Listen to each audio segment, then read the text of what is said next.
This is the Big Woods Bucks podcast. Come explore the big woods and timber in North America with your host, Maine Master Guide and deer tracking expert Hal Blood. Listen to Hal and co-hosts Lee Libby and Joe Cruzy as they unlock the secrets of big woods whitetails. Each episode will provide valuable insights into the tried and true system Hal has used for the last 40 years to scout, locate, and hunt mature big woods bucks. Listen and laugh as the crew discusses Hal's legendary adventures and learn how to apply a lifetime's worth of lessons from the big woods to your own hunting and outdoor adventures.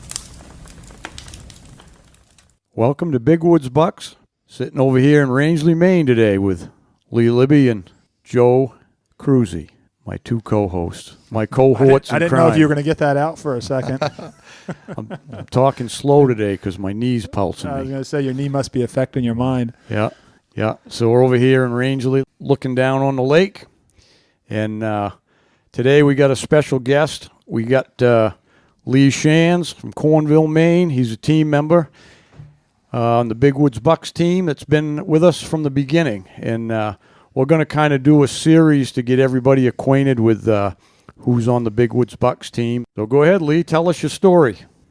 Well, I guess, excuse me, I had met you before when you probably first started your guide business when I was, just getting married and just getting started. I had gone to the Maine Sportsman Show, and I had just talked to you at your booth, but didn't really get to know you until probably 10 years later.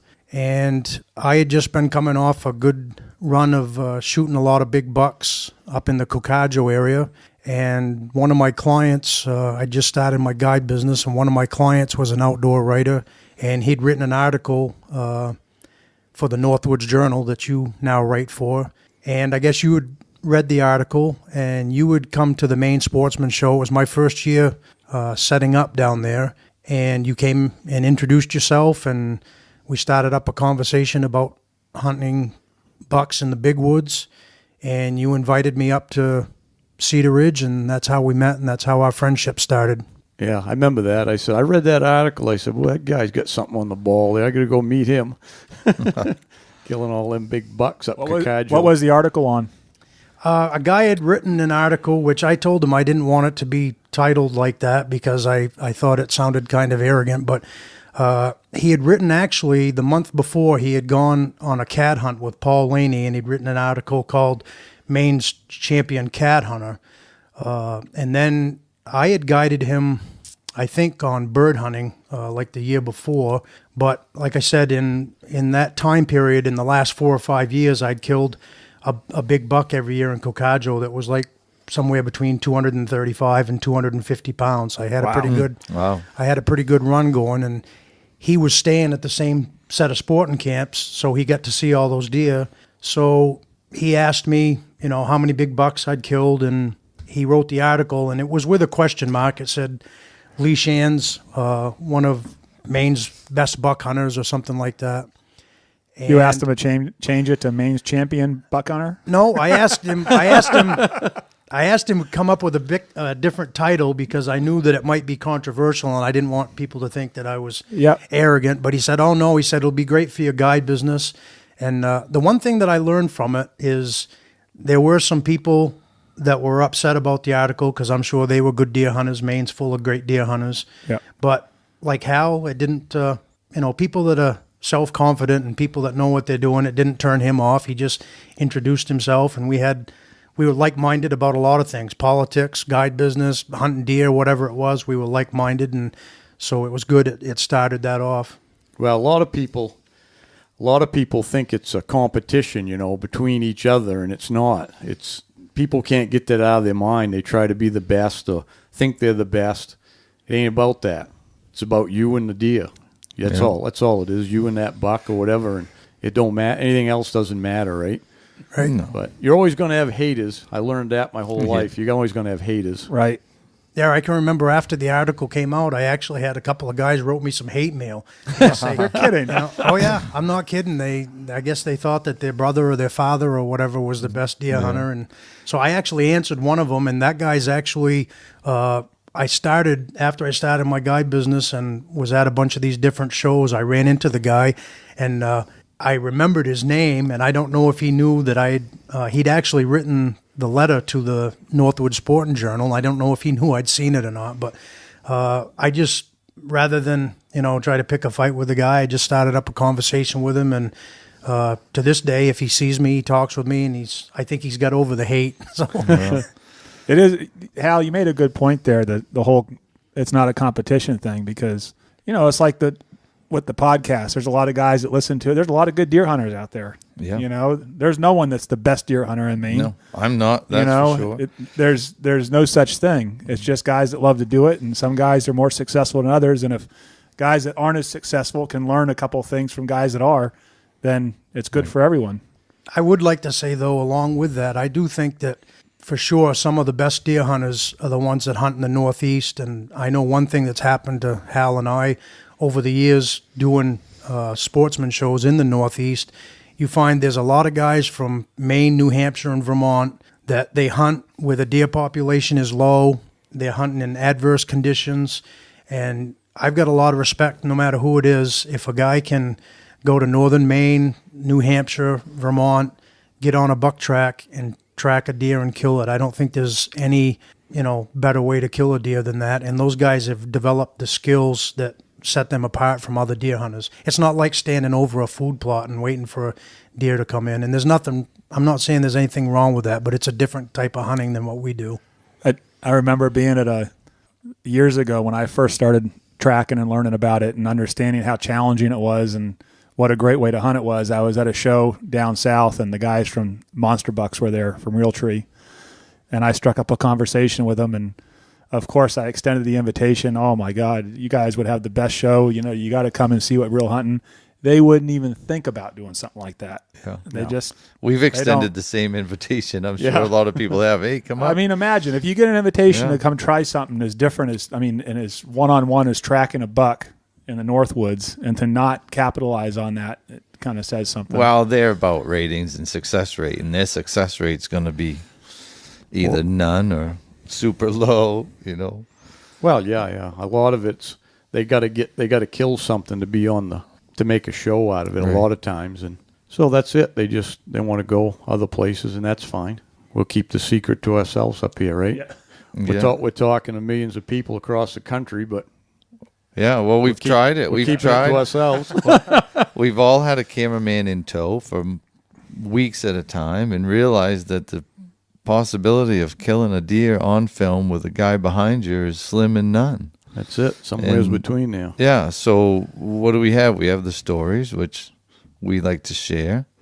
But as far as the video footage, we're probably not going to get it.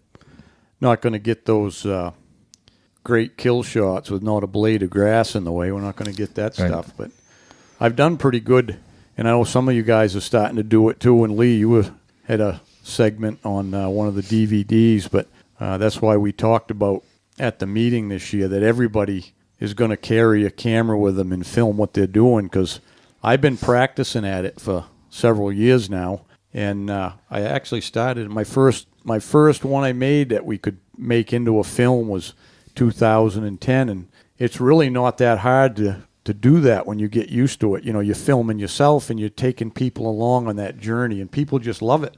You don't have to get the kill shot. On mine, you just see the look on my face. I just shot this buck, and that's it. But it's okay, Then you walk up to the dead buck, and people get it, They didn't need to see necessarily a bullet hit the deer, Right. So, anyways, yeah. That camera shot that I have of, I mounted a camera to the gun. I've mounted a half a dozen of them to the gun. You look at the stock, you can see. But that one, I knew that buck was right there, and I flipped it on, and I happened to catch him running, and I shot 3 times and hit him every time, and that's the best footage I've got so far. But how come I haven't seen it? It's on. You've seen it. It's on the computer. It was on my old computer. It's gone now. That explains it. It was on the computer. Yeah, you hear that? It was on his old computer. Now it's gone. Yeah. Anyways, I think you're right. I think people want to see that adventure, and it's hard to stop and video. You're good at it, Hal. You are. I'm not as good. I'm not as patient. You're better than me. That's it. You don't have the patience, but on film, you're great. Your personality's great. So I'm going to make that a requirement for you. You're going to have to turn in your slips every night of how much you filmed. I tried the cameraman thing. Remember when I lost my cameraman in Jackman over there? It was a blizzard. It was blizzard conditions, and that's another story for another day. But I ended up losing a cameraman in Jackman outside of Holdup. Got picked up by Border Patrol. He gave me a ride back to my truck and dropped me off. He says, "Can I help you in any way?" I said, "No, but if you go back to Jackman, stop up to the lodge and tell Hal Lee lost Johnny. He'll know. He'll know exactly what you mean. Tell him if I ain't back by midnight to get up in the morning and head out this way." Okay. I remember that. I was up there guiding that week, and I remember thinking, boy, I hope they find him. You've dealt with cameramen quite a bit, haven't you, Lee, with guiding? Yeah, I've actually been very fortunate. It was like they were talking earlier. With deer hunting in Maine, it's so thick and the action happens so fast. And, you watch these TV shows where a deer comes out and they watch it for 10 minutes and make sure that he's perfectly broadside before they shoot it. I've never shot a deer like that. Usually, the deer knows that I'm there, and if it's not moving, it's getting ready to. So I found that, with the right gun and the right bullet, if you get one into them, especially on snow when you can track them, you can get them. But the best success, moose are different than deer, so I've had great success getting moose kills. We've had a couple of TV shows on the Sportsman Channel and Outdoor Channel where we film moose because you can call them in and look them over before you shoot them. But with deer hunting, it's very, very difficult. And I can tell you that the biggest thing, I can remember when Hal shot his big buck up in Ontario, Chris had been following him all week and getting some great footage, but he was sick at home, and that's just when it happened. But Chris still kicks himself to this day because he wasn't there. But it happens in the blink of an eye, and if you don't take advantage of it, you don't get it, and it's nobody's fault. But it's just difficult. The type of hunting that we do, it's difficult to get that kill shot. 2 or 3 years ago, 2 years ago, I guess, I was tagged out, and I took Jonah. He's still learning how to track, so I said, well, I'll bring a camera and, we'll go track. And it was, 2 days left in black powder or something. So we get a nice track them down, come into a little opening in the spruce woods there. And I grab Jonah by the back of the jacket, and the buck is right over 30, 40 yards away feeding. I mean, beautiful, heavy snow in the trees, as good as it gets. And I get all set with the camera. This is going to be great. And the gun didn't go off. The cap. No. And I said, you know how rare it is? We never killed that buck. And I said, you know how great it would have been to, it was like one of those shots you dream of, and it just didn't happen. So great hunt though. Good don't get me started on muzzleloaders. They're my nemesis. If I got a 99 Savage in my hand, I usually put them down. But with my muzzleloader, I've shot some smaller bucks and some average bucks with my muzzleloader, but I've yet to kill a 200-pounder with my muzzleloader, and that's about the only time I get to hunt now. I'm busy guiding in November, so I get to hunt with a muzzleloader. But I've had a few caps that didn't go off or shoot too quick. My favorite video footage of all time that we have for big woods bucks is our friend Mike Featherstone was filming Hal years ago, and I just watched that video like a couple weeks ago. And Hal called me on the phone while I was watching it. I hadn't watched that video, I bet, in 5 years. But I was watching it, and Hal called, and I said, boy, your ears must have been burning. I got you on TV. And it shows Hal shooting with one of those old 50 caliber Hawkins, trying to poke a round ball down through the brush, and you might as well throw a marble down through there. It's just, it ain't going to happen. And Hal shot, and Mike did a great job. He kept the footage going, and Hal's trying to load up, and it was a 200-pounder for sure. Pretty, above average rack, but definitely nice, above average deer. Nice 10, beautiful buck, big buck. And it just walked right in front of the camera, and Mike, filmed him walking away. And Hal, if he'd have had his 7600, that deer would have had 5 bullets in him. But while Hal was over there with his speed loader, which is a limited term, the thing walked out of the picture. And I've had the same thing. I'll jump a deer, shoot with a muzzleloader, miss him for whatever reason, either brush or missed him, and while you're busy loading up, he stands there and looks at you for a few minutes and then walks off. That's that's heartbreaking. Lee, I think you meant to say if I'd had my 7600, there'd been one hole in them. Well, Going to say something. No, I've He'd seen had one behind his ears. That's it. Yeah, I don't know. I think you'd have pumped a few more in if he was still standing there. No, I mean when he was laying there. Oh yeah, He wouldn't have got up. No, he probably wouldn't have, because that 180 grain core locked, I think, would have probably gone right down through that brush. But yeah, if you do hunt with a muzzleloader and you're big woods hunters like we are, do yourself a favor and use a sabot or conical or something. Those round balls are useless in the brush. Yeah, especially now when there's a lot of options now, and with bullets and everything, there's no sense of doing that unless legally you have to. But it's like going in the woods with one hand tied behind your back or something. You know? Right, exactly. It's hard enough to get a chance at one, but There may be some really nice options out there as far as muzzleloader goes also. there is. I think we've been talking about that Woodman Arms, haven't we? Probably we Are can we talk about. advertising right now? Well, we're almost there with that, with a Big Woods Bucks model Woodman Arms muzzleloader. It's a custom-made muzzleloader, made right in New Hampshire. And by the time this airs, it probably will be. Do the host of the podcast get a free gun? You'll have to speak to our CEO. If I say Woodland Arms enough?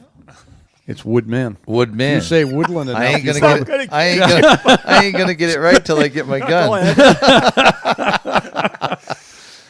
You can tell this is off the cuff because we're making a few mistakes here.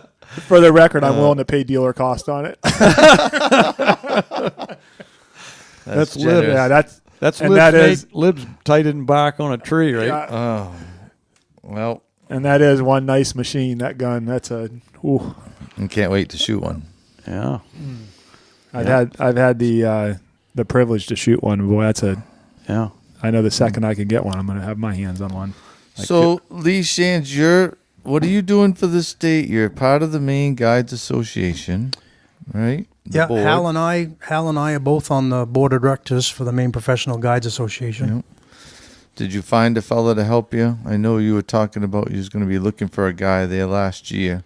Yeah, we did put one new guy on. He bought a bear outfit up in the Dover Foxcroft area, and we put him on, and I think he's going to be a welcome addition. One of the guys that we put on ended up. A lot of times they don't realize what the commitment level is going to be. It's a non-paying job. When Hal and I got on the board, I don't think we, had any visions of Getting rich. Right. Right. But it's something that we can do to give back. And the other thing that I like about it, and I'm sure Hal would agree, is it gives you some say. We have somebody that's down in Augusta all the time. So on the issues that are important, we have a voice and we've got some input. We have different committees, and like Hal's the chair of the deer committee, so he gets to talk with the biologist in the state and maybe go for some fly-in trips or whatever, but it gives you some say on what goes on, and I think that's a good thing. Yeah, absolutely. Yeah, Plus, you have the guide service. Yeah, getting back to the original thing, after Hal and I met, I was very fortunate. Hal's not quite 10 years older than I am, but 9, I think, and he'd started his guide business about 10 years before I started mine. And one of the things that I've always appreciated about Hal was he's not afraid to help people out and, give you some information. A lot of things that he learned the hard way, he passed that on to me, so I didn't, make some of the mistakes that I might have made. A perfect example was when I started my guide business, I had some permanent camps that I built there in Cornville, but when I started doing moose hunts up north, I started out doing them out of a camper, and then I thought, I'd kind of like to do that outfitter tent thing like some guys were doing, and I called Hal and talked with him, and, he let me know what to get for equipment, what I didn't need, how to set up a tent camp, and, I try to never take those things for granted, because when you're starting a business like I was, and I had 4 kids dependent on me, and a wife that wanted to be a stay-at-home mom, I couldn't afford too many costly mistakes. So along the way, he, saved me some money and gave me some good advice, and I ended up being successful in some areas that might have taken me longer if I hadn't, got some good advice from Hal. Yeah. I tell you, it's really, how often do you see that? Someone that will go out of their way to help and give great advice because they're worried about competition or whatever. And I've had the same experience. We're not. This isn't going to be the blow up Hal episode or anything. My hat starting to creep up to the top of my head. But Hal's been the same way for me. I mean, geez, he was in business for years with Cedar Ridge, so it's just any time that someone's willing to help and give you advice and they've already been through it, you got to take advantage of it, try to learn. And Hal is always willing to do that, to give advice and help and share his insight. I think that's part of his personality. Is I felt very honored when his new book came out. I don't know if it was Chris's decision or Hal's, but on the back of his new book. Well, Chris is the brains behind the operation. So it must have been Chris. Yeah, we know that. I'm the brawn. I'm the one that makes all the mistakes and thrashes around.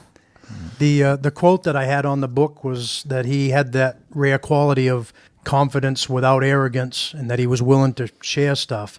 And I think a lot of times we were talking about the haters, that if they see somebody else doing well, they can't wait to tear them down. And but if you're confident in yourself and you know that you're capable of doing some things, why wouldn't you help out some younger guy that maybe needed some help? And if you thought he was a decent human being, was trying to feed his family, why wouldn't you want to help him? Yeah, I've always looked at it especially as I got older. When I was starting, I kept my secrets to myself because I was developing my systems and stuff. And I didn't tell nobody anything, But as I got older and built my business where it was going good, I figured I could pass that torch on. You know what I mean? I'm not going to live forever, and it's the same thing. I thought the same thing about the guiding thing, but also with Big Woods Bucks here. Yeah. I'm pretty much the old man, other than Mike, but that's another story for another day. But yeah, I'm passing the torch on. You got to teach the next generation stuff, and right. I've done the same thing.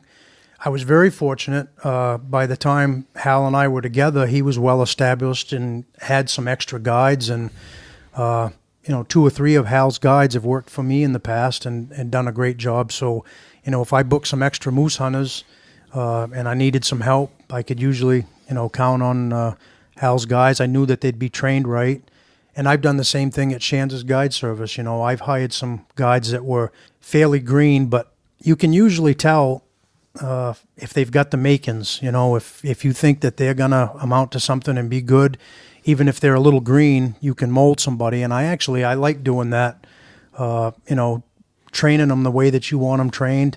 And then if they go off on their own, some of my guides have gone off and done other things. They've joined the warden service, or maybe they started their own guide business and started doing some of their own guiding. I'm not upset about that. I'm happy that they've been successful, and I was able to share that. Another benefit, and I've mentioned this several times, is I was able, when I first started my business, my son was 10 or 11 years old, and I was able to surround him with people that were like him and like myself, that they loved the outdoors. They wanted to do everything right. And my son grew up, being surrounded by the guides at Cedar Ridge and Schanz's guide service, and he saw how to do things and how not to. And I don't know if you want to touch on that, Hal, but you could tell him how, it's Stephen's senior year of high school, he actually lived with Hal that summer. Yeah.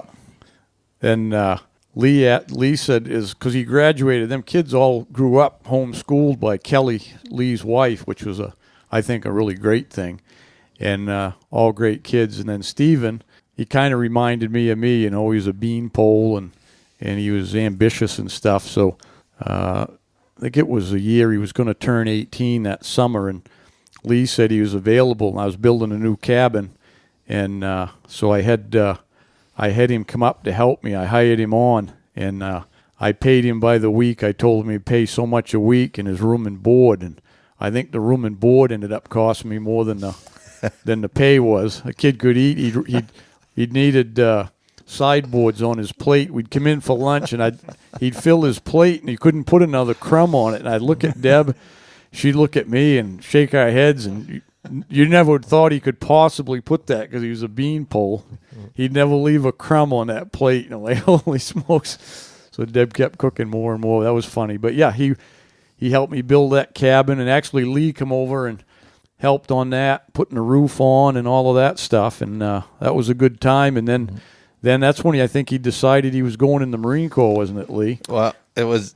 I got to interject here. Yeah, go ahead. The reason he joined the Marine Corps is because, well, I'm sure many reasons. His parents were great parents, but remember the day we was putting the roof on that cabin, and you were up there, and we were putting that subfacer on, and I handed you the gun, and you shot it, and the boy was down on the ladder, and you shot your hand right through with a nail. Yeah, right through my finger. And you turned around and you grabbed it and you said, pull that nail out of my finger. And I grabbed it and I pulled the nail out of the finger, and the boy just looked at us like, what just happened? Yeah, it went right through. And we were both Marines. Yeah, it was so he sticking probably out there. thought, geez, I can get shot and it doesn't even bother me. We went right back to work, blood everywhere.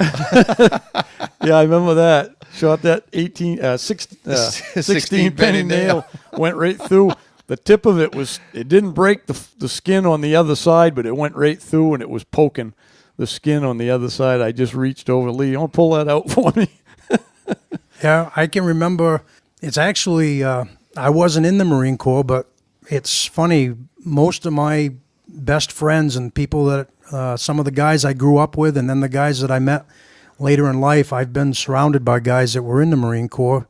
I remember Stephen, when he was like 15 years old, the Marine Corps started sending him stuff in the mail. Well, I thought he probably looked at it and threw it in the can, you know. I never realized he was taking it to heart. And when he was 17, he told his mother and I he was going to join the Marine Corps. Well, his mother liked to choke, you know, when he told her that. And it really wasn't my first choice for him. At the time, every kid that joined the Marine Corps was headed to Afghanistan. And, you know, I'm a patriotic American. Not that I had anything against that, but when it's your own kid, I thought, boy, he might have some better options.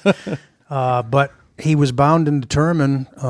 He went and took his test, and he tested very well, and they put him on delayed enlistment. He actually got paid. They gave him a bonus to join up when he was a senior in high school. Didn't want to lose him. No, they were paying him to make sure that he joined up, and then that spring he moved up with Hal, built the log cabin, and my main reason I really wanted him to go up there was he wanted to get his guide's license. So Hal had his guide school going on, and Stephen took that, and he didn't turn 18 until July, so he couldn't get his license, but it was a good thing that he passed it on the first try, because I booked moose hunters for him September and October. So he got his guide's license. He was probably the youngest guide in the state. He turned 18 in July and had his license in August. Yeah. Wow. Well, you talk about going back a little bit. You talk about Hal's willingness to share everything, and I think we're all sitting here with that same willingness to share what we know. Don't you think that's a quality of a good guide? You know what I mean? How could you guide somebody and not want to share what you know with them? That's not That's guiding, why you do it. You know? Yeah. I mean, that's why we do it. Yeah, You that's know, why I it's- don't think the haters make good guides. You know, everybody says, "Oh, I want to be a guide," but if you're not willing to give up everything you know, what's the sense? Right. Yeah. The other thing about the guiding that I've really enjoyed, you're going to get some clients that, you know, maybe you don't care if they come back again, but over the years, if you've been in business as long as Hal and I have, you get some people and they actually become more friends than clients, and they come back and, you know, most of them are still willing to pay you, but you almost feel guilty because you're like, you know, I'd be out with this guy hunting even if he wasn't paying me. Right. But I really am grateful. Like a lot of people, I had a job. It was a great job. It provided for my family, but it wasn't a job I particularly liked. And I was salary, and I was inside, and I didn't like that. And I just made up my mind, you know, that I wanted to do something different. And usually people that are successful in life, somewhere along the way, they've taken a chance. And I didn't want to take too big of a leap because I had 4 kids depending on me. But at the same time, I wanted to be happy, and I wanted to spend more time with my kids, actually, and do some things with them. And especially, like I said, Stephen was about 10 or 11 at the time, and he really loved to hunt, and he liked building stuff. We have half a dozen cabins at Schanz's Guide Service, and Stephen helped me build a lot of those before he went into the Marine Corps. So I was able to spend a lot of quality time with my son because of the guide business. And I was always proud of him. He had a full-time job when he was in high school. He worked 40 hours a week at the farm, plus still got good grades in school. And I think that prepared him. When he went into the Marine Corps, he went down to boot camp, and everybody complained about how hard it was. It wasn't any worse than farming, Stephen said. Yeah, he didn't have to get up as early as he did to go down and milk cows. Yes, Hal, I got a little PSA for you. That's public service announcement. So just want to let you know what I'm doing, a couple of events I'm doing here right off. And September 8th, I'll be in St. Albans, Vermont, at the Whitetails Unlimited Banquet. I think there's still a few tickets available for that, but I'm sure it's filling up fast. And then the next day, the 9th, I will be down at Coyote Creek, down in Rochester, New Hampshire, giving a seminar or signing books or whatever they want me to do there. But I'll be down there and like to see you there, talk about deer hunting. And in September, we always get revved up for it. So that's what I'm up to in the next month. Hey guys, this is Joe. Just wanted to take a few minutes and talk a little bit about the lodge. It's Lake Parlin Lodge. We're up here just south of Jackman, and we're going to be doing some specials this deer season on our lodging. All the cabins are fully outfitted, modern, full kitchens, real comfortable accommodations. All of our packages are going to be Sunday to Sunday. We've got 1 bedroom, 2 bedroom, 2 bedrooms with lodge rooms. We've got what we call the mini lodge, which is a 5-bedroom, 5-bath for big groups. So check us out at lakeparlinlodge.com and check out our packages and come up and hunt the area. This is where the Big Woods bucks live. Look forward to hearing from you. So, Lee, I remember when you decided you'd come up and guide me up to Cedar Ridge there. It was just about the time when Stephen had gone in the Marine Corps, I think, and I know you was thinking with your business, you was kind of, I know you told me you'd just soon guide deer hunters for me because Stephen wasn't around and stuff, and when he got back, you'd get back to it again and do more with your own business. But anyway, so I remember, and I know when you decided, I mean, like Deb always would ask all the guides there, what weeks they wanted to guide and stuff, and then she would always book hunters for them, and then she'd try to book them according to the way they wanted to hunt, because some wanted to just sit, and some wanted to still hunt maybe, and some wanted to learn to track, or whatever it was. It doesn't make any difference, but tell a little bit about your experiences with that, because I think you kind of took about whatever. You were never, you're easy going, so you were never really that fussy about what deer hunters you had anyways. And so what did you learn from that, putting the people on stands or dragging them around and stuff like that? Well, one of the reasons why I really wanted to do it was I agreed to, I always had some regular clients, but they liked to come later in the year when there was snow and tracking snow. So I always had some clients for the 3rd week and Thanksgiving week, and then muzzleloader week if I had some fine. If not, I got to hunt myself. But I had agreed to guide for you the first 2 weeks because I live down in the Skowhegan area, and usually those first 2 weeks it's warm enough. We're not very likely to get snow down in that area, but up in Jackman, up in the mountains, every once in a while you'd get some snow those first couple of weeks. And it was an easy gig for me because I didn't have to try to get hunters that week. Basically I had a camp to stay in up there in Jackman, and Deb fed me, so I'm not sure that was a good thing. It was hard for me to keep the weight off because I didn't have to cook for other people. I was just eating instead. But I did get, occasionally we would get some early snow, and guys would get to track. But a lot of times she would give me, instead of a 1-on-1, I'd do 2-on-1 hunts for you. And it was worked out good because usually there was one guy that was in good shape that could stay with me, and we'd still hunt or track if there was snow. And then one guy that I could put on stand. One of the things that it actually made me a better deer hunter once I started guiding was I had to realize that not everybody's in good enough shape to track and take long trips in the woods. And not everybody's capable of shooting, standing up, especially after they've walked and they might be out of breath. Some guys have got to be on stand, and They've got to be relaxed when they're shooting, or semi-relaxed anyway. So I started doing some different things. I never used to do much calling before I was guiding. I hardly ever, used a grunt tube or fawn bleed or anything like that. But I found that it can be really effective. One of the things I try to tell people is, if you've got like-minded individuals like you and myself and the guides that worked for you, your experiences might be different, but it'll lead you to some conclusions. And one of the things that I learned was that second week of November has always been my favorite week for using calls. Over the years, we've taken a lot of nice bucks that second week with a grunt tube.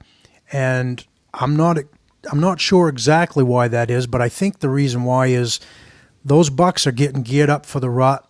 I believe that the first 2 weeks they're getting ready, and the last 2 weeks is when they're really chasing the does and breeding. And it can differ a few days, every year, depending on the weather and depending on how it falls in the calendar. But I think those bucks are ready, and they're out searching, and they're out looking for does. But most of the time, the does aren't quite ready yet. And I think it's the competition from those bucks out searching and running around looking for that first doe that calling becomes very effective. And I found up there in Jackman that worked really well. Yeah, I think that it's rattling works good. It doesn't matter, rattling or grunting or bleeding, whatever, because I think that when a buck hears that, he thinks there's some action started somewhere and he needs to get in on it, go investigate. So that's why it seems to work better. But I agree. It was second week was the week that the guys in camp would always do better rattling or calling or whatever. But isn't it neat when you get a client and it's you have to figure that client out, because on the phone before they get there, they all want to shoot the biggest buck in Maine. They all can do that 10-mile hike, and they're all 30 and in perfect condition, and then they show up. And you realize that they're not. But you can't just say, listen, I think we ought to go stand hunt. You run them through the gauntlet. Monday's always the test day, right? Right. And then Tuesday's the reckoning, the day of when they start to second guess themselves, and you continue on the path that they want to go on. And then being a good guide, by Wednesday, when they realize, okay, this isn't going the way I thought it was, you have to tailor the hunt to make them as successful as you possibly can be. And I know you're good at it. So it's interesting, because when I first started guiding for Hal, I thought, I'm going to go run bucks every single day.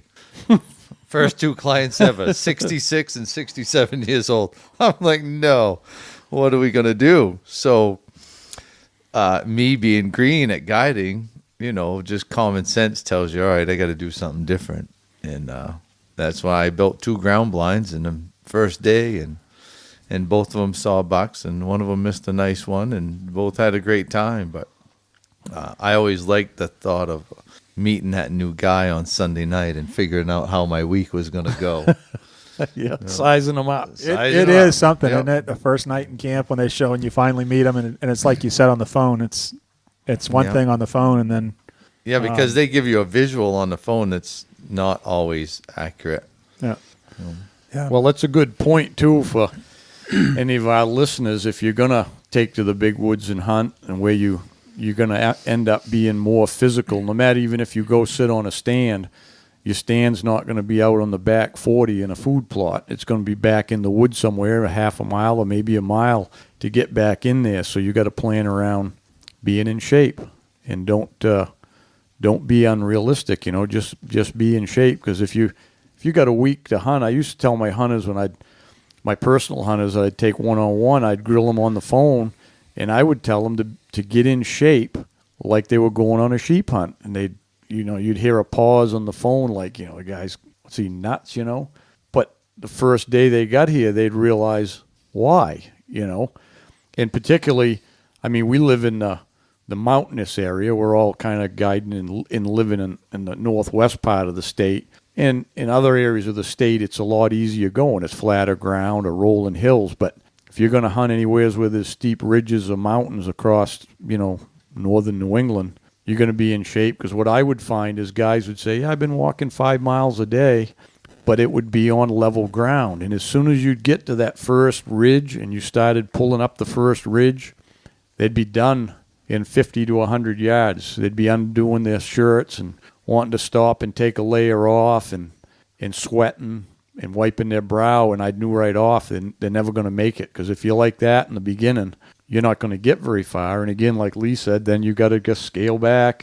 But if you're thinking about coming, my point is be in shape so you can do what it takes when you get here, and don't waste a week trying to get in shape when you should have been.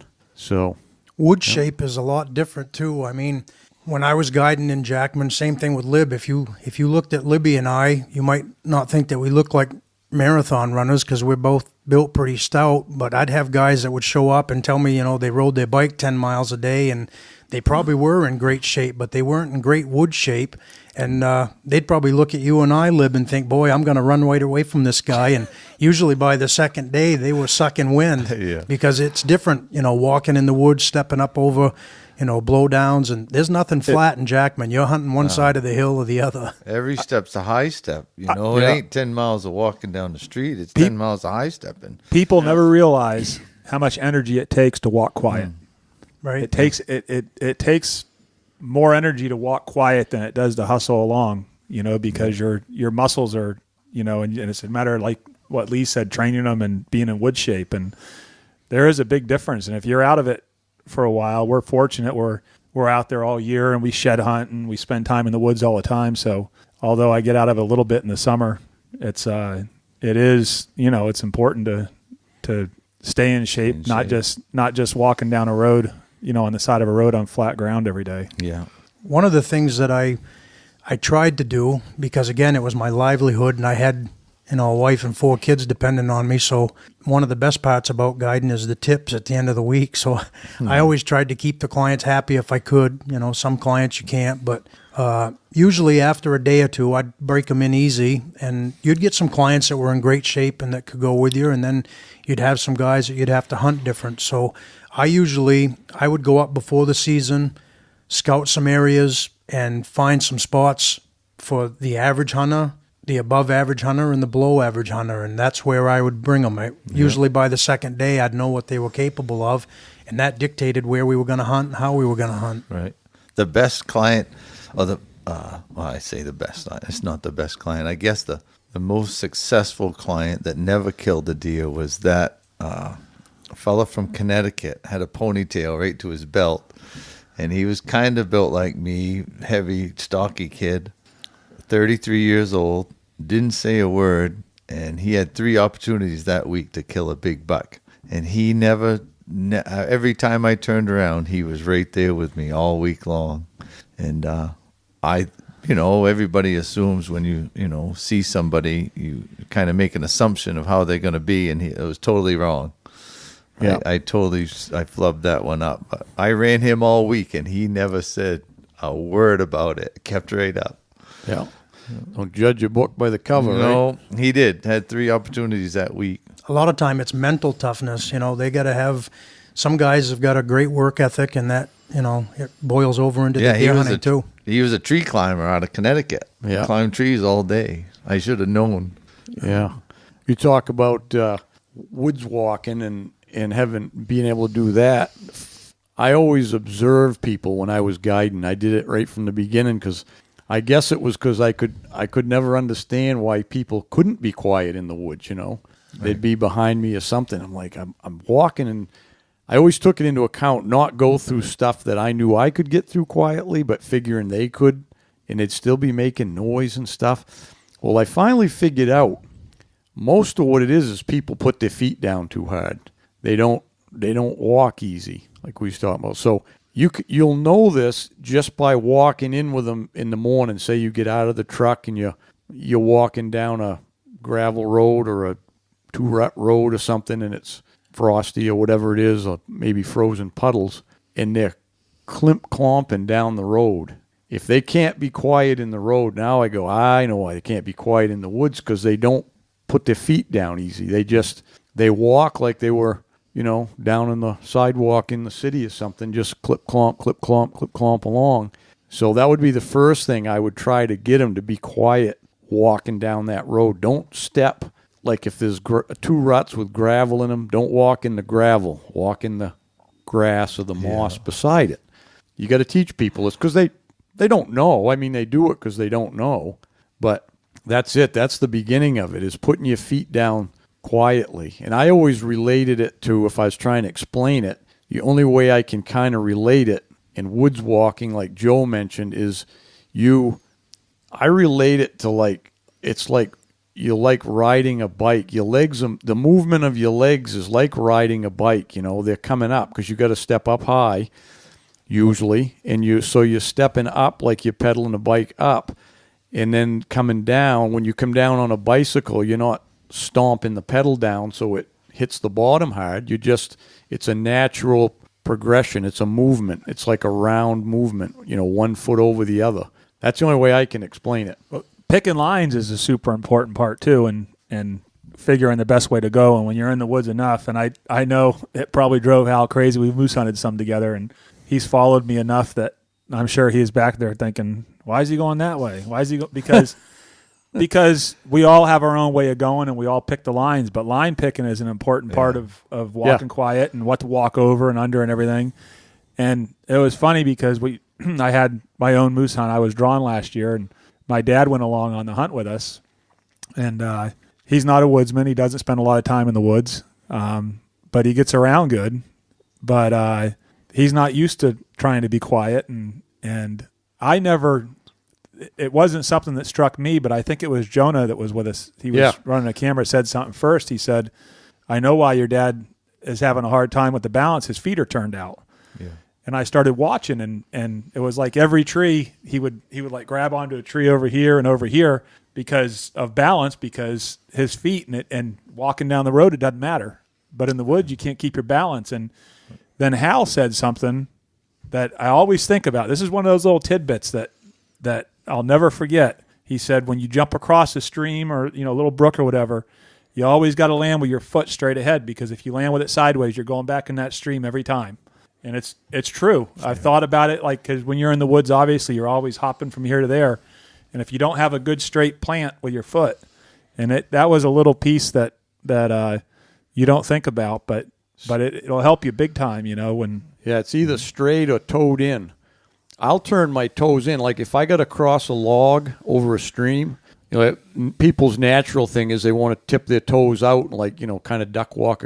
You're way off balance when you try to do that. If you turn your toes in or I go sideways a lot too, but you have more balance by turning your toes in. And the same way jumping, if you jump across, if your toes turned in when you land or straight, your knee will bend normally. If your toes pointed out, it ain't going to bend. It's going to lock up, and you're going to fall right backwards. So what's a client think, right? Because you take them out Monday morning. First thing you tell them is to be quiet when they load their gun, when they get out of the truck. Second thing, don't slam the door. Then you tell them, don't walk in the gravel, walk in the grass. Then you tell them, keep your toes pointed in the direction you want to walk. And the guy's probably thinking, this is going to be a long week. Yeah. I think, though, if you part of being a good guide is you have to know your guys' capabilities, and you can improve them. You can make them, hopefully, after they've spent a week with you, they're going to be a better hunter than they were when they showed up. But at the same time, you've got to take in account that you're not going to make them into something in a week. So you take their strong points and you work off that, and if they've got some weak points, you try to not put them in situations where that's going to show up.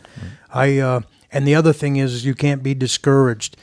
I can tell you some heartbreaking stories like anybody else that's been a guide, but I remember 1 week I had 3 guys that showed up at Cedar Ridge. They were 2 brothers and a buddy. And I remember in the course of a week, all 3 of those guys should have shot a nice buck. I mean, all 3 of them had opportunities at really nice bucks. One guy did get some lead into one. We chased him to the Canadian border and had to quit, but the other 2 guys both had opportunities and it didn't pan out. Well, that can be pretty frustrating as a guide, but you just got to put it behind you. When that happens, rather than be upset about it, you got to put it behind you and just say, hey, tomorrow's a clean slate and we'll start over again. Yeah. And my temperament, I'm a little more high-strung. You and I, Lib, we're both wound a little more tight than Hal is, but you've got to... A little. Yeah. You got to put that stuff behind you and then just start over again, and that's part of being a good guide. Yeah, even the failures, even in life and guiding and hunting and fishing, the failures are what teach you the most, right? Right, you learn more from the failures than you do from the successes, for Instead sure. of saying, well, you missed, well, why'd you miss? What happened leading up to that caused that? And everybody misses. Oh, yeah. Everybody misses.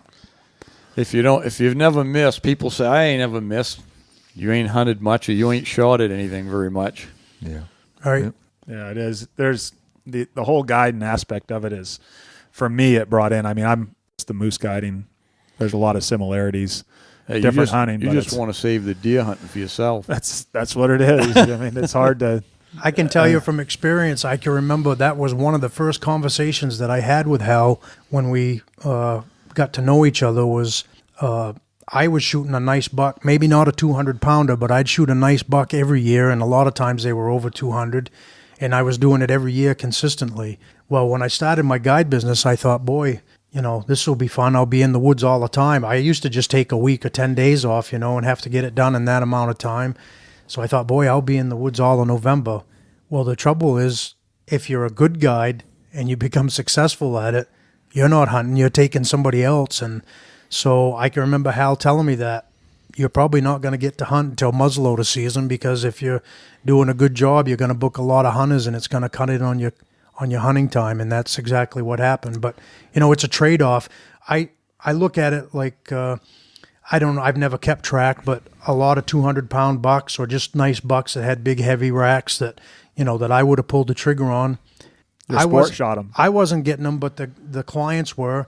And I can remember when it was actually one of my first years too, but I just had a fortunate year. But back after I'd had my guide business maybe 5 years, I remember one year where one of my clients got a nice buck every week, and I was pretty proud of that because, it doesn't happen. It's hard. Anybody will you tell killed 4 that year, Ooh. right? It's that is a great part of it. And that's the way I always look at it with any kind of guiding. If you put them on them, chances are you could have shot that animal too, or if you don't flub it up.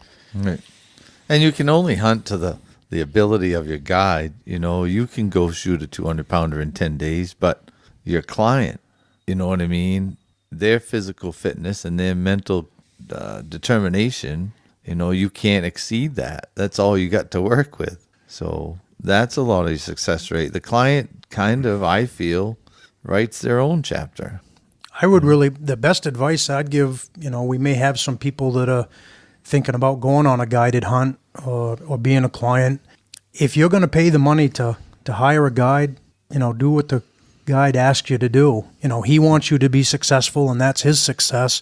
If you have a client, it always struck me as funny that somebody would hire you to guide them, and then when you tried to put them in positions, they wanted to argue with you about what you were going to do. That's kind of, it's self-defeating. But yeah, if you're going to go on a guided hunt, your guide wants you to be successful.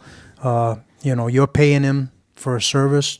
Pay attention because he wants the best for you. I would say a good guide wants you to be successful. Yes. There's a lot of guides out there that don't necessarily care about that. Just want your money. That's it. I used to teach at my guide school when I was teaching that, because I know a lot of guys would come into guide school thinking it's a great way to make a living, but reality is you're never going to get rich at guiding. There's no way you can do it. But it's a good lifestyle and you can earn a living at it.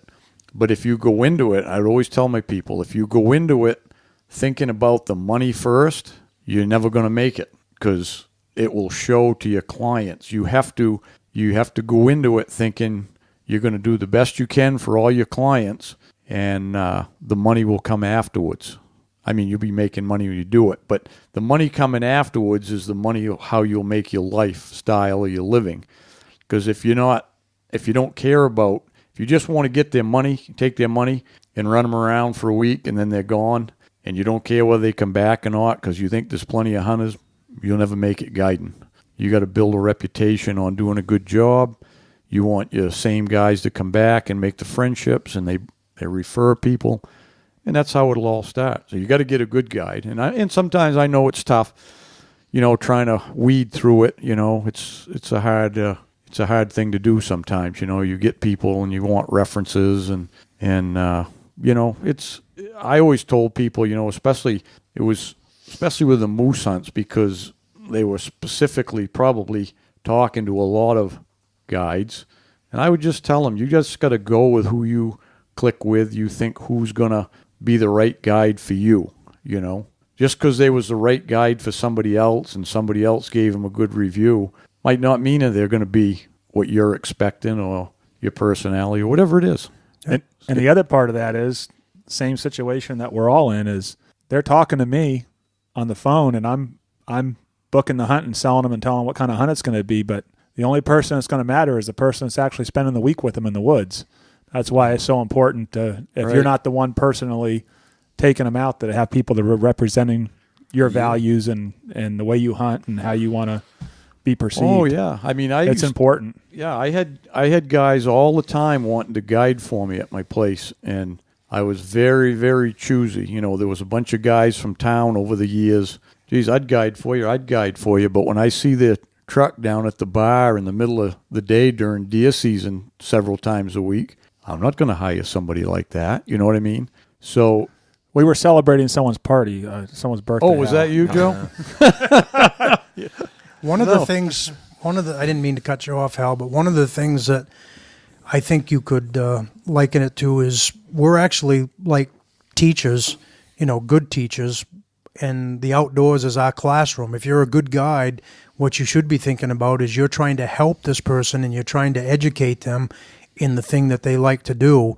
And like you said, if it's just a money thing, you're not going to be good at it. You've got to do it because it's a lifestyle. It's what you want to do. And again, hopefully, when that client is left at the end of the week, they're a better person for having spent the week with you. Yeah. It's not all about the deer hunting either. I remember that feller I had that was 6'6", 300 pounds, great big gentleman, nice guy. After 2 or 3 days of walking through the woods, he actually gave me his muzzleloader, and I took a deer track for the afternoon. Never heard the end of that. But by the time Wednesday came around, he had given up on basically tracking bucks.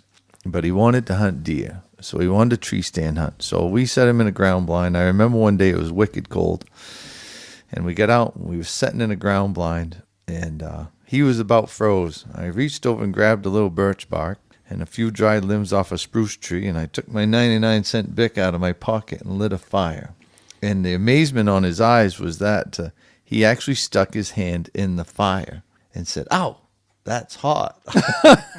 I said, "That's fire." Well, then it went from deer hunting to I want to learn some woodsman skills that would make me feel more comfortable in the woods. So now, and I kind of thought this from the beginning, so the next few days were on woodsman skills. So instead of teaching that guy really how to track a buck, it was more about reading sign, finding a great place for your tree stand, getting it back into the woods away from everybody else, and making yourself feel comfortable while you're doing it. You know what I mean? If you get into a situation, this is how you start a fire in the woods. This is what you use. And by Saturday, he was a lot better woodsman than he was on Monday, and he was going to go back, set up some new tree stands in some new spots, do some scouting, signpost rubs, whatever, rub lines, and felt confident about getting himself back there into the woods and getting himself home. You were supposed to upsell him on the guide school, Lee. Well, to tell you the truth, I think a lot of times when someone hires us, I think that it's because they probably know how to hunt, or at least some aspects of hunting. But if they call Schanz's guide service or somebody, that's got guides that are going to take them out, and my motto was adventure in the outdoors. That's what Schanz's guide service, when you got a brochure from me, it said Schanz's guide service, adventure in the outdoors. Well, they're looking for an adventure, but they're also, with that adventure, they want somebody that's going to be able to be there for them when they're in a tight spot.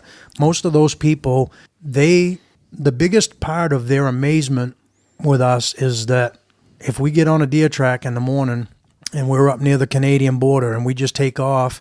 And after we've been on the track for 2 or 3 hours, they're like, well, how are we going to get back out of here? You know, they don't know how to navigate in the woods that well, and they're very nervous about just going off and going on a walk and wondering how they're going to get back. I never worry about that stuff, even if I have clients with me, until sometime in the early afternoon. Now, by 2 o'clock, I want to know, you know, how far we are from the vehicle or wherever we're going to be, because especially if you got a client, you know, I've come out in the dark a lot of times if I was by myself, but usually I want to have the client back near the road or near the truck by dark. So I don't really get nervous about that till around 2 o'clock is when I have my out plan. That's when I'm thinking, hey, we better start thinking about a way to get out of here. And I really think the clients appreciate the fact you can take them on an adventure in the outdoors, and at the end of the day, they're back in the warm truck headed back to camp for a hot meal. Yeah. Hey guys, thanks for tuning in. Don't forget to go to the Big Woods Bucks website and join the hunting club. On there you'll find short films of Hal's hunts, video tips and articles written by Hal, as well as a forum where you can go on there and talk with fellow hunters and learn a few things while you're at it. There's a lot of good stuff on there, and we think it's going to be a great place for hunters to just communicate, you know, and talk about a common interest. Check us out at bigwoodsbucks.com. Well, we've talked a lot about our adventures guiding and stuff like that, and I'm not doing a heck of a lot of it anymore, but that kind of ties back in with the whole Big Woods thing. We went back with that with you, Lee, about starting, you know, a team. With me and Chris decided we'd have the team members, you know, on our Big Woods Bucks business, and it kind of really got started with the guides that were guiding with me, really, because that was my natural place to start. I knew everybody. We were all friends.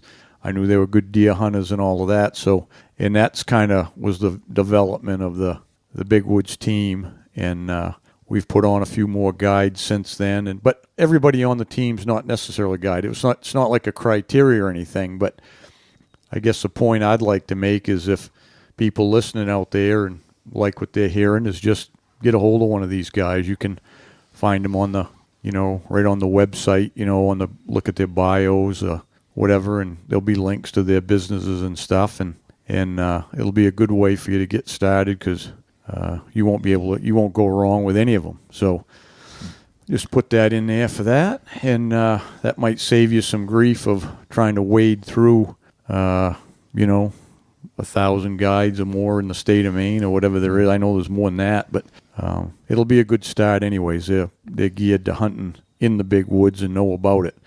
If you want to hunt probably in the farm country, well, you might want to call somebody else per se, but we're talking big woods, so those would be the guys to talk about. I remember.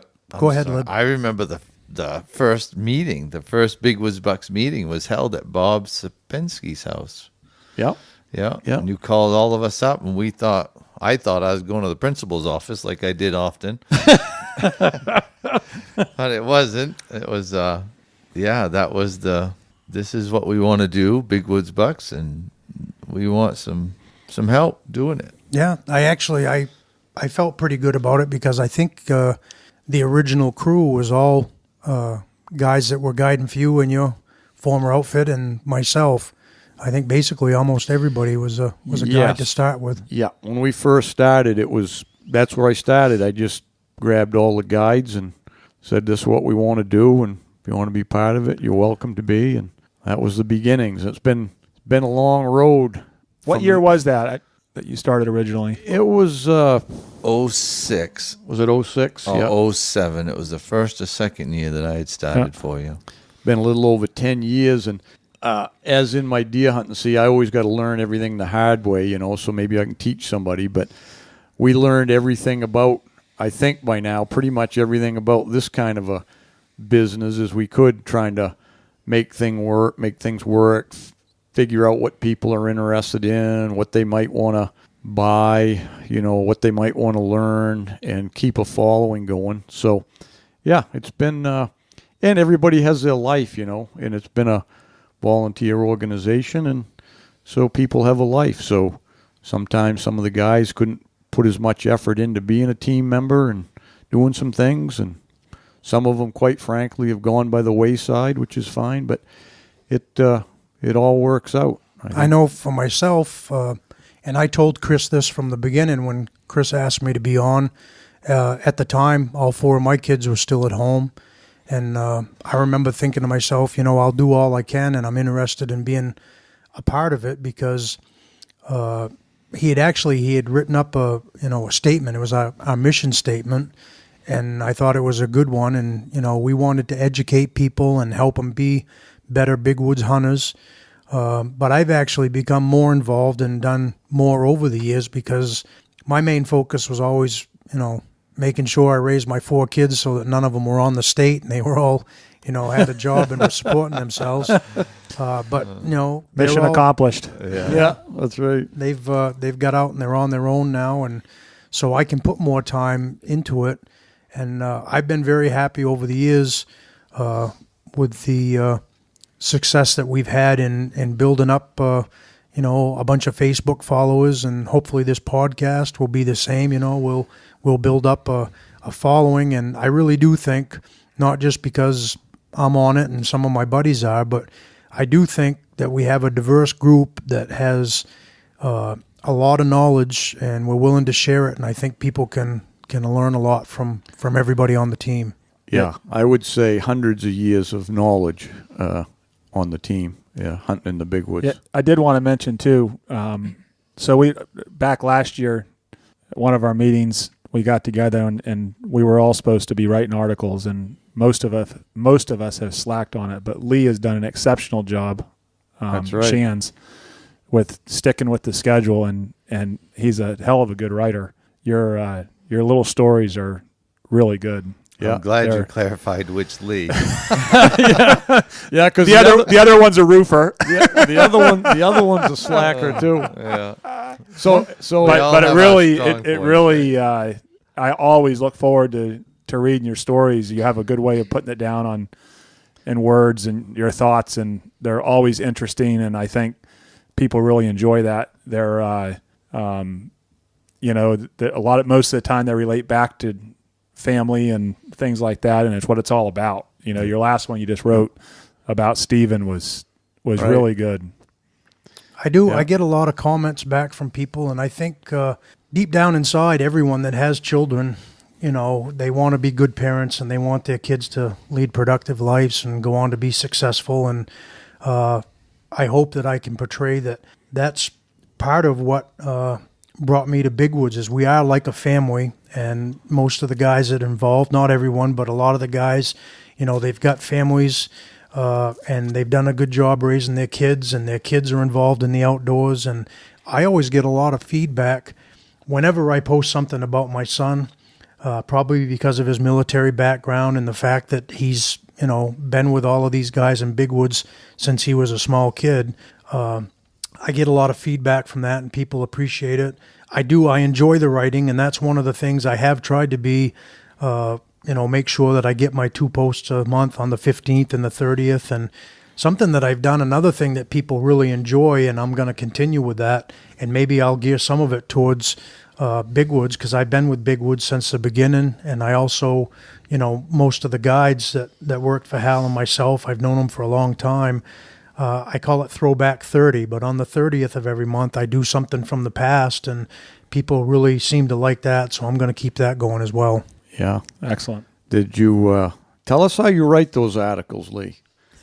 Well, a lot of guys on the team know that I'm an outdoor guy and I'm not an indoor guy, and the chances of me spending a lot of time on the computer aren't very good. So usually what I do is I come up with an idea, and a lot of times I just wing it.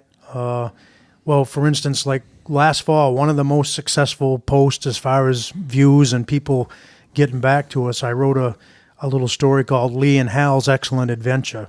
And it just happened to come about. Again, Hal's always liked to help me, and we're good friends. And the night before, he volunteered to come down. He said, I'm kind of bored. He said, I want something to do. So he came down, and we had a moose hunting experience that, it ended up, instead of killing the big bull that we should have killed, we killed a smaller bull, but it ended up being a tracking experience. Hal and I ended up, we got together and we tracked that moose at least a mile.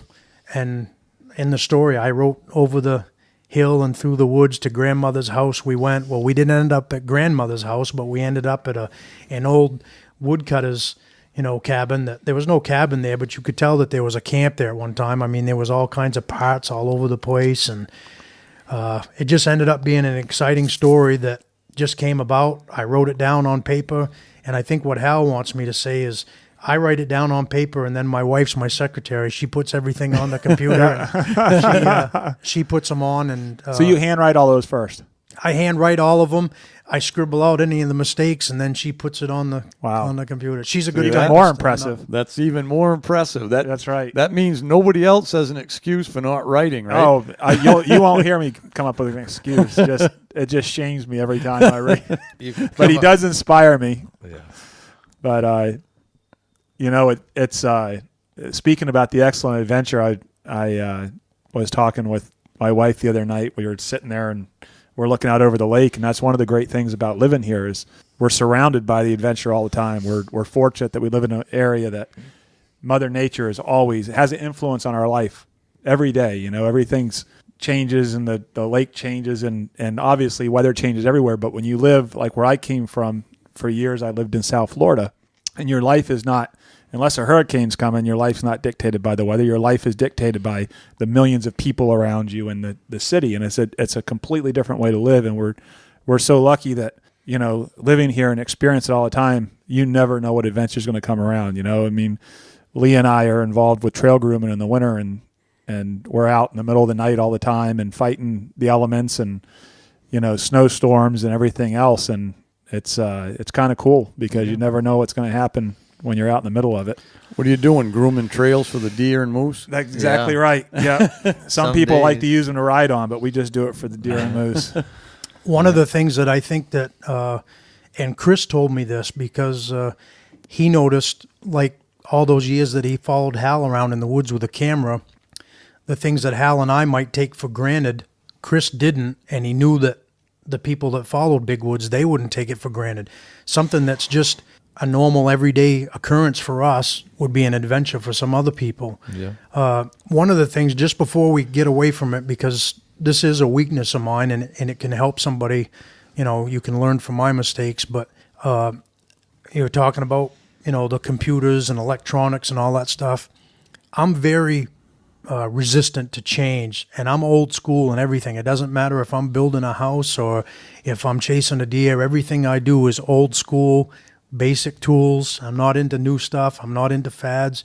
But having said that, there are some things out there, some tools like a GPS. I would have never used a GPS, but in my guiding, I can tell you a GPS is a great tool when you're guiding for a lot of reasons. And now they have these apps on your phone. You can't make up a story like Lee and Hal's excellent adventure. We literally chased that moose through the woods for at least a mile, maybe more, and couldn't be worried about, the moose was wounded. The client had wounded it. And I always, if I got a blood trail, I'm going to follow it until I can't follow it anymore. But after we killed the moose, or the clients killed the moose, Hal and I looked at each other and said, well, we better find the best way out of here. And so Hal went kind of like northwest and I went southwest. And I want to tell you, it was a jungle. I said in the story, if there really was a Bigfoot, that's where he would be. I was convinced that that's where he'd be hiding out. That would have made a really good story. Yeah, that would have made a great story. But then when we got back to the road, Hal said, I didn't find a very good place either. But he had his phone. He had just enough. I think he had one bar. He had just enough to... No, I didn't need that because I had downloaded the maps of the area. Oh, yeah. So I knew I was using that EarthMate app so I could look up on it and see where. I knew there had to be a better place because that old road we was on, there was an old that went by the lumber camp. It went out the other direction. Remember, it went out to the north. And I said, that's got to go to a road system out there somewhere. And when I stepped across the brook there where the road crossed the brook, there was no bridge or anything, I could see an old tire track in it from maybe 3-4 years ago. And I said, well, if somebody drove in here 3 or 4 years ago to this point, we'll be able to cut stuff back and get here, I bet. So that's where that started. And then I looked on my phone there on the app, and I could see where the logging road, which road it went to that came in off the highway, and that's how I figured it out. We left the clients, or at least one of the clients, we told him to walk out the road as long as he didn't, get himself lost. But the other client, we just left literally in the woods beside the brook and said, I don't know when we'll be back, but we'll find you. We got in our vehicles. That's always comforting. Yeah. Hal and I got in our trucks and made probably a 20-mile loop and came back from the backside. And when we got over, we actually met one of the clients had walked to the end of the road, which really wasn't much of a road. It was like a skid trail that became a secondary road that you wouldn't drive down unless you had a reason to, and then a decent road. But we met the guy, and I can remember Hal's sometimes rougher on equipment than I am. I think all those years of baiting bears up on the mountain, he's not afraid to put his vehicle into a place. Well, I had Killer Vanilla, my Dodge Ram truck, and we got down to this skid trail, and Hal said, what do you think? And I said, well, I don't want to drag that thing any further or pack it any further than we have to. Let's start down. And it was just, there was fir and spruce right up against the truck the whole way. Drove down, I don't know, a half a mile, drove through an old beaver dam, and just before we got down to the brook that we knew the moose was on, there was one little place for me to turn around. I did about a 12-point turn, got the truck turned around, back down to the brook. Hal and I looked down over, and there was the client and the moose. I mean, you couldn't make that up. It was just crazy. Huh. Sometimes it works out that way. Yeah, Killer Vanilla. But I got to make a clarification about being hard on equipment. Of course you do. I was going to say something. I may be a little hard on equipment, but not as hard as Mike Stevens. It worked out good. We may touch on that in the next episode. Yeah, Mike's coming on. Yeah, next episode we'll have Mike on. We'll talk a little bit about that. Oh, I got some stories. I was fortunate because early in the week on a different road system, I'd already pulled my exhaust off, so I had no exhaust. I had straight pipes on that Hemi. I want to tell you, that thing was some loud.